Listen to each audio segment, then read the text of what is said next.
Hi guys, this time I would like to present this, the Gallifrey Chronicles. Now recently on the channel I've been showing off a lot of technical manuals, things for Star Trek, for Babylon 5, etc., where they go through images and technical breakdowns of the technology within those science fiction series. And this is the nearest I have to that for Doctor Who. Although this doesn't have technical diagrams and the like, what it does do is have a number of articles which look into theories on how the technology works. Now, this was published in 1991, so within the run of the original series, long before the 2005 reboot. And the 2005 reboot contradicts a number of things in here, especially the way regeneration and becoming a Time Lord works. But the version it portrays in here, where it's almost like a disease they released on their own planet, which they thought would improve everybody, but led to only a certain part of the population becoming Time Lords, suits things far better. Because the way they've mentioned in the TV series these days, where you are a Time Lord if you are conceived within a time vessel, more specifically a TARDIS, while it's travelling through time, you are then born as a Time Lord with the ability to regenerate, like River Song. Doesn't make sense, because the first Time Lords, Rassilon, Omega, etc., invented time travel, so they couldn't have been conceived in a time-travelling device, so they couldn't have been Time Lords, even though they were the first Time Lords. That's the modern version of it. Again, the way this lays it out is far better, where it's a beneficial disease. And lots of the other wee bits. I just really like the way the author of this has studied it. Now, as I said, it came out in 1991, and it's a very large book. I'm going to have to be very careful not to hit the camera when I'm turning pages. So let's have a look at the back cover. The planet Gallifrey, cradle of the most ancient civilization in our galaxy, source of the technology that mastered both space and time, home of the people who call themselves the Time Lords, and the origin of the mysterious, quirky, itinerant time traveller known as the Doctor. When the British Broadcasting Corporation transmitted the first episode of Doctor Who in 1963, no one could have predicted that the programme's popularity would ensure its survival for 28 record-breaking years. And far more, we're coming up to 60 years now. We are in 60 years, aren't we? In that first story, we learnt only that Doctor and his granddaughter Susan had left their home planet under something of a cloud, in a remarkable time-travelling craft called the TARDIS that looked, at least on the outside, like a police telephone box. The Doctor and the TARDIS have remained the constant elements in a television saga that's seen many changes over the decades. As the years passed, we learnt more about the Doctor's background, and about other Time Lords, and about Gallifrey. John Peel has researched every Doctor Who story shown on television to bring together all the facts about Gallifrey and the Time Lords. The result, illustrated throughout with photographs from the BBC archives, is a comprehensive guide to the foundations of the entire Doctor Who universe, and a fascinating insight into the most complete science fiction mythos that television has ever produced. Now inside, it's absolutely lovely publishing. It's a hardback book with a dust cover. Illustrated with the photographs from the BBC television series, the Gallifrey Chronicles includes, amongst its many chapters, a study of the planet Gallifrey, discussion of the physical nature of the Time Lords, biographies of the Doctor and every other Gallifreyan seen on Doctor Who, the Scrolls of Rassilon, a work of fiction that speculates about the origin of the Time Lords. Gallifrey Chronicles is a complete guide to the galaxy's oldest civilization. And that's what it does. So we've got about the first half of the book, which goes through various aspects of Time Lords, time travel, all of that, and the various characters. And the second half is a work of fiction, a story, which details the early days of the Time Lords. It's talking about Rassilon, his overthrow of Omega, which was detailed or talked about in the TV series, and the introduction of the Doctor as the third of the three people involved in creation Doctor Who Society, which is very much something that was set up in a thing called the Cartmel Master Plan, which happened during the Seventh Doctor's reign as the Doctor, where they were making out the Doctor be something more than just the character we'd known. They were giving him a mysterious background, where he'd actually been involved in meddling in his own species' history. Obviously, that's very, very much contradicted by the Impossible Child, or whatever the storyline's called under Jodie Whittaker's Doctor, where the Doctor isn't a Time Lord at all. She is from another civilization. But anyway, we're back to the book. The book itself very nicely illustrated using the Time Lord insignia here, which looks very much like the high collars they wear on their robes. We get straight into an introduction, talking about the TV series, various concepts throughout the years when different ideas were introduced, and then we're on to Gallifrey. Now, one of the ideas it introduces here, amongst lots of background information, species from systems around Gallifrey, a galactic map showing Gallifrey very much towards the core of the galaxy. One of the ideas it introduces is that the Time Lords were the first intelligent species to emerge in our solar system, and therefore they imprinted a pattern on the universe on what intelligent life should look like, which is why humans look like Time Lords, or Time Lords look like humans, and so on and so forth. So many aliens within Doctor Who are just humans, because the Gallifreyans look human and they imprinted it. It's not that humans affected the galaxy, it's that we're affected by the galaxy, by another species. We've got the physical nature of the Time Lords, and in this it talks about their immortality, how they regenerate.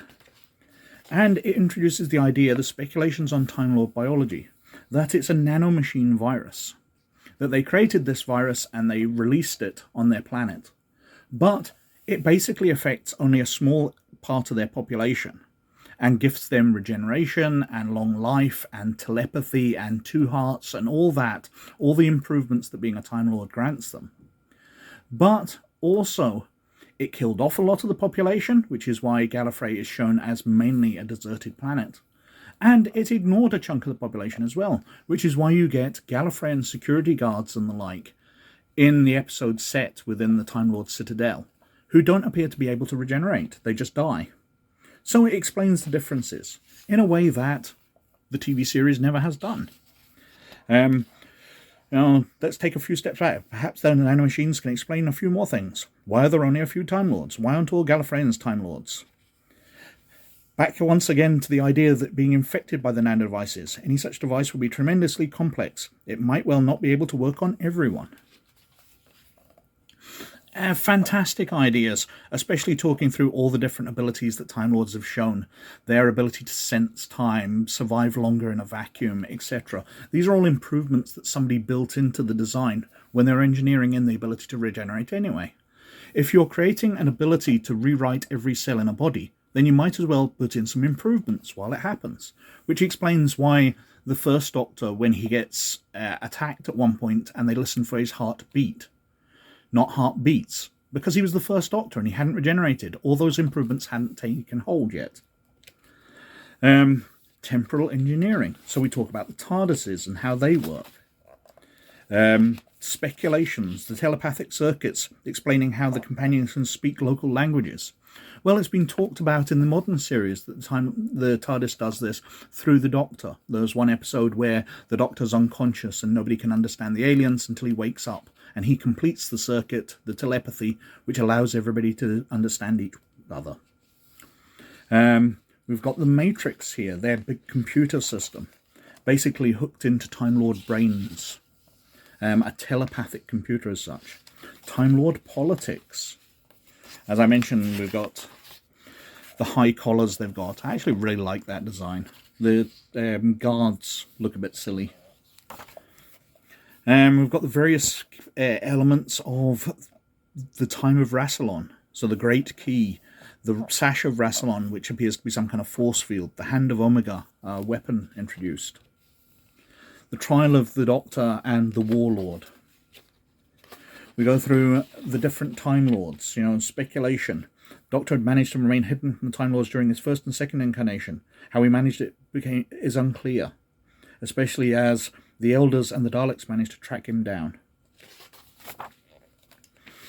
We've got introduction of Susan, the Doctor's granddaughter. How she might be a Time Lord, or she might not. She might just be an ordinary Gallifreyan. How she could be his granddaughter, but not be compatible with the abilities to make her a Time Lord. Romana. Rassilon, just going through lots of the characters. Omega, the people who were key in creating the Time Lords. Rassilon was the sort of military leader and political leader. Omega was the technician. And they introduce the idea of the other, who turns out to be the Doctor, being the one kind of behind the biology, the regeneration itself. And we've got the monk, the first other Time Lord introduced in the series, somebody who's been sadly forgotten about. The Master, detailing him and him coming to the end of his cycle of regenerations and being grafted more, which again explains why there's a limit on the regenerations and how he can be given more. You just inject him with some more of the nanites, or nanomachines, and perhaps they're compatible, perhaps they're not, but they give him the chance of regenerating and extending his life.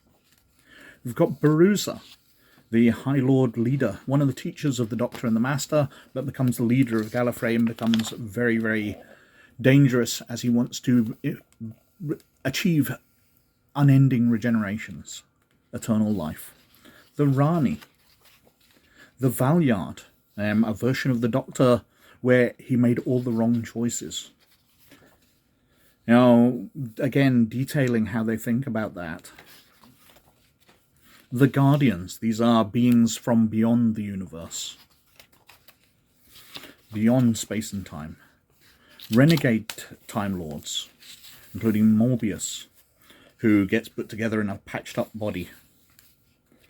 Drax, Asmael.